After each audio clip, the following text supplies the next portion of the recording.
நம்ம one day ஸ்டாலுக்கு cakes தவிர வேறு என்னென்ன எடுத்து போகணுன்னு பார்ப்போமா. ஃபஸ்ட்டு டேபிள்ஸ் வந்து ரெண்ட்டுக்கு எடுத்துக்கலாம் அப்படின்னு சொல்லி ரெண்ட்டுக்கு சொல்லியாச்சு. அதுக்கப்புறமா வந்து டேபிள் மேலே போடுறதுக்காக வந்து ஒரு கிளாத்தும் அதுக்கப்புறமா வந்து கிராஸ் மேட்டுமே வச்சுருந்தேன். ஏன்னா கேக்ஸ் வைக்கும்போது அட்ராக்டிவாக தெரியணும் அப்படிங்கிறதுக்காக. நெக்ஸ்ட்டு ஸ்பூன் அதுக்கப்புறமா வந்து கேரி பேக் எல்லாம் வச்சுருந்தேன். அதுக்கப்புறமா வந்து பேனர் போன வருஷம் அடித்த பேனர் அதே வச்சுக்கிட்டேன். புதுசாக இந்த வாட்டி எதுவுமே அடிக்கலை.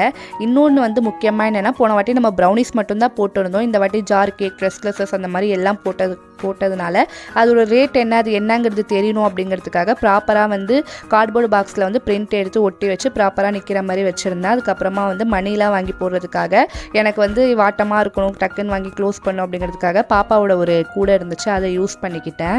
அதுக்கப்புறம் வெரி வெரி இம்பார்ட்டன்ட் QR கோடு. போன வாட்டியே வந்து இது எடுத்து போகாமல் ரொம்ப கஷ்டமாயிடுச்சு, அதையுமே வந்து ரெடி பண்ணிட்டேன். நெக்ஸ்ட்டு இன்னொரு முக்கியமான விஷயம் என்னென்னா, நான் எடுத்து போகிறது எல்லாமே வந்து ஐஸ் கேக்ஸ். வெளில வச்சா மெல்ட் ஆகிடும், அது எப்படா என்ன பண்ணுறது, ஐஸ் பாக்ஸ் வாங்கலாமா அப்படின்னு பிளான் பண்ணியிருந்தேன். ஆனால் என் மாமனார் வந்து நான் தெர்மாக்கோல் பாக்ஸ் ரெடி பண்ணி தரேன் அப்படின்னு சொல்லியிருந்தாங்க. அவங்க தெரிஞ்ச கடையிலேருந்து எடுத்துகிட்டு வந்திருந்தாங்க. நெக்ஸ்ட் அதுக்கு மூடி இல்லாததுனால மூடி வந்து இந்த ப்ராஜெக்ட்லாம் செய்வாங்கள்ல, அந்த தெர்மாக்கோல் வாங்கி அதை வந்து மூடி மாதிரி க்ளோஸ் பண்ணி வச்சுக்கிட்டேன். உண்மையிலே நான் நினச்சி கூட பார்க்கல, கூலிங் வந்து ஒரு 5 o'clock நான் 10:30 11 வரைக்குமே சூப்பராக கூலிங் இருந்துச்சு. நான் இந்த அளவுக்கு நல்லாயிருக்கும் அப்படின்னு சொல்லி நினச்சே பார்க்கல. நீங்களும் இந்த மாதிரி ஸ்டால்ஸ்லாம் போனால் இந்த வீடியோ வந்து யூஸ்ஃபுல்லாக இருக்கும்னு நினைக்கிறேன். நெக்ஸ்ட் வீடியோவில் பார்க்கலாம். அஸ்ஸலாமு அலைக்கும்.